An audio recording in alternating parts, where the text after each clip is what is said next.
पाहता भगीरथ राजा 24। मुक्ताईनगरमध्ये भीषण अपघात, संतप्त शेतकऱ्यांचा रास्ता रोको आंदोलन। मुक्ताईनगरजवळ राष्ट्रीय महामार्ग क्रमांक 53 वर भीषण अपघात झाला असून एका लक्झरी बसने ट्रकला जोरदार धडक दिली। या अपघातात बस चालकासह तब्बल 29 प्रवासी जखमी झाले आहेत। अपघाताचे कारण काय?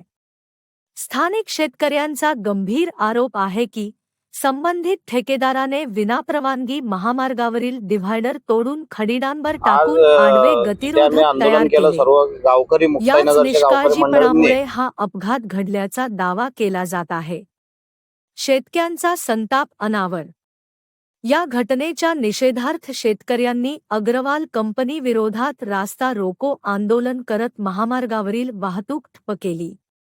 दोषींवर कारवाई करा आणि जखमींना नुकसान भरपाई द्या अशा जोरदार घोषणा देण्यात आल्या। मुख्य मागण्या: ठेकेदारावर तात्काळ गुन्हा दाखल करावा, जखमींना आर्थिक मदत द्यावी, महामार्गावरील अनधिकृत कामांची चौकशी करावी।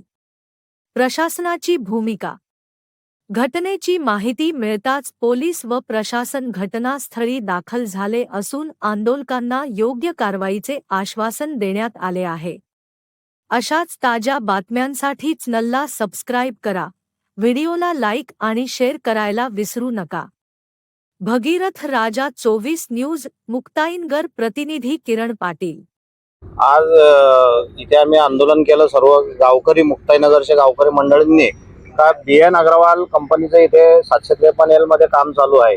प्रशासन वारंवार त्या BN अग्रवाल कंपनीने काहीतरी तो जो म्हणेल त्या पद्धतीने वागून प्रशासन त्याला सपोर्ट करत आहे। आधी पण याच्या नाकर्तेपणामुळे 3 लोकांचा निष्पाप जीव गेला BN अग्रवाल कंपनीमुळे आणि आता आज हायवे तुम्ही बघू शकता। या हायवेवर तिथे स्पीड लिमिट लिहिलेली आहे 80ची जिथे स्पीड लिमिट लिहिली आहे तिथे ब्रेकर लावले।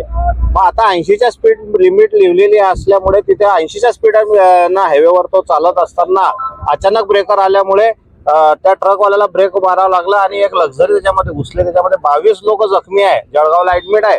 ड्रायव्हरचे दोन्ही पाय गेलेले आहे। तो ड्रायव्हर अतिशय त्याची परिस्थिती गंभीर गरिबीची हालाकीची परिस्थिती आहे। आणि इथे डिवायडर फोडून उलट्या साईडने रात्री अपरात्री ते मुरुम वाहले जाते आहे BN अग्रवाल कंपनीकडून। एवढं BN अग्रवालला का पाठीशी सरकार घालत आहे हे आम्हाला प्रशासन घालत आहे समजत नाही। आता आम्ही इथे आंदोलन करताना दिग्विजय पाटील म्हणून आले, त्यांना आम्ही विचारलं की बा हे डिवायडर फोडण्याची आणि हे ब्रेकर टाकण्याची परवानगी नॅशनल हायवेने दिली का? म्हटले हो, परंतु आता 1.5 तास झाला त्या माणसाने आम्हाला आतापर्यंत पत्रच दाखवलं नाही की ते कोणतं पत्र आहे का तुम्ही त्याला परमिशन दिली, कोणतेही पत्र नाही। आणि इथून जर 100 मीटरवर अंडरपास आहे तरी तो अंडरपास न करता हा डिवायडर फोडण्याचं काही कारणच नव्हतं। अग्रवाल कंपनीला पाठीशी घालणाऱ्या अधिकाऱ्यांचा